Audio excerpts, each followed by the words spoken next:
Okay. Standardizing Knowledge in a Multicultural Society, Christine Sleeter and Jamie Stillman. I read this one yesterday. I actually read this one out loud to Christina yesterday. She was a trooper to listen to it all because it's pretty thick, and I don't know that listening to it is all that an effective way of taking it in, but she caught some pretty neat stuff. So anyways, the beginning quote is, "Curriculum in any time and place becomes the site of a battleground where the fight is over whose values and beliefs will achieve the legitimation and the respect that acceptance into the national discourse provides." So they frame curriculum development right off the start as a fight, as a us versus them battle for whose way of thinking, ways of knowledge are going to be legitimized. And so the authors look specifically at California ELA and social studies curriculum. They start by defining a lot about California itself. Historically, a few important factors are that 1/4 of Californian public students are English language learners. So it's 25% of students do not have English as their first language. Also that historically, a huge part of California was Mexico until the United States conquested. And I don't actually know the specific history of that, but that's another important factor when looking at the curriculum that they're talking about. They define two different types of curriculum. One's called collection code. This is a more well-defined, stratified, this is science, this is math, this is English curriculum. And integrated code, which is less boundaries, more you can mix and match what you're teaching. And the collection code is the more far to that side of curriculum, the less freedom that teachers have to frame what they're teaching. And so they define framing as the degree of control teachers and pupils possess over the selection, organization, pacing, and timing of the knowledge and transmitted and received. So high framing would be low teacher autonomy, and low framing would be high teacher autonomy. So they talk about civil rights from the 1960s on and kind of how curriculum has moved in response to civil rights movements and different national priorities. In the 80s, a big report came out saying that America was falling behind, and that's kind of when the standards movement kind of reinvigorated itself to the curriculum that they have today. They said that a lot of the decision making is top down, and that a lot of it disregards substantial minorities that are disadvantaged in the system. So a few specific disadvantages that they point to.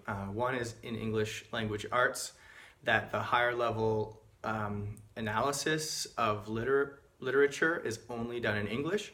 And so even if a student can understand things on deep levels in first language, they aren't able to practice those skills or be recognized for those skills in the public education system.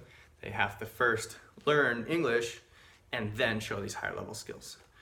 Another disadvantage the authors point out is the focus on skills-based reading, skills-based literacy instruction as compared to contextualized literature-based literacy instruction.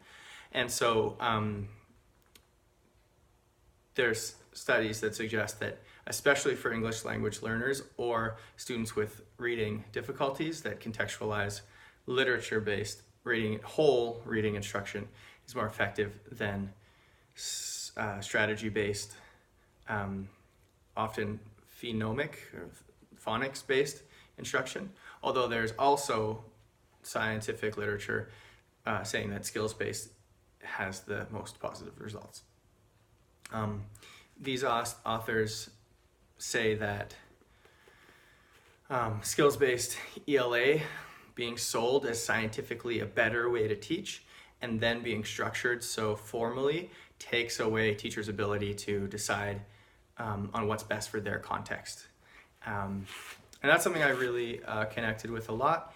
That's a big discussion that we have at school all the time, and I do tend to fall very far towards the whole language, love of story, contextualized, literature-based style of ELA instruction, rather than the nouns, pronouns, blah, blah, blah, blah, like check by check, skills-based instruction.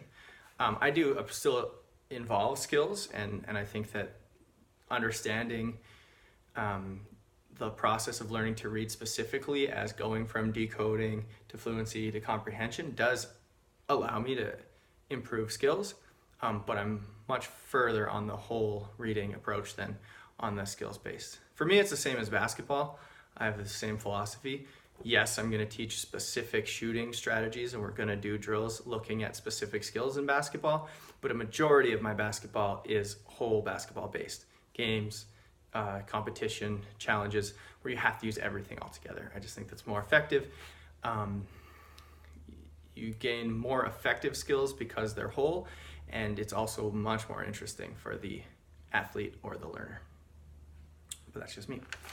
They also talk about history and social studies courses, and how they're often, or how in the United States, California curriculum, they're taught as a big story from pre-Columbus to Columbus on, and how most of it is from a Eurocentric settlers bringing of culture, bringing of society narrative, and that a lot of the huge negatives of colonialism aren't really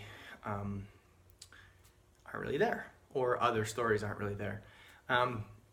There's claims, I mean, everyone makes this claim, and it's totally legitimate. But what I loved about this reading was they actually pulled out some statistics based on the California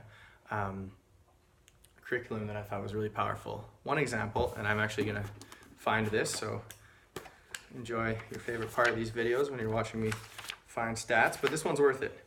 This one's totally worth it. Okay, of the 96 Americans named for study, so my understanding of that is of the 96 Americans that you're actually going to specifically study in your grade 1 to 12, 82% were male and 18% were female. They were 77% white, 18% African American, 4% Native American, 1% Latino, and 0% Asian American. So like, that's a problem. That is a clear problem. And those kind of statistics are what hit me hard.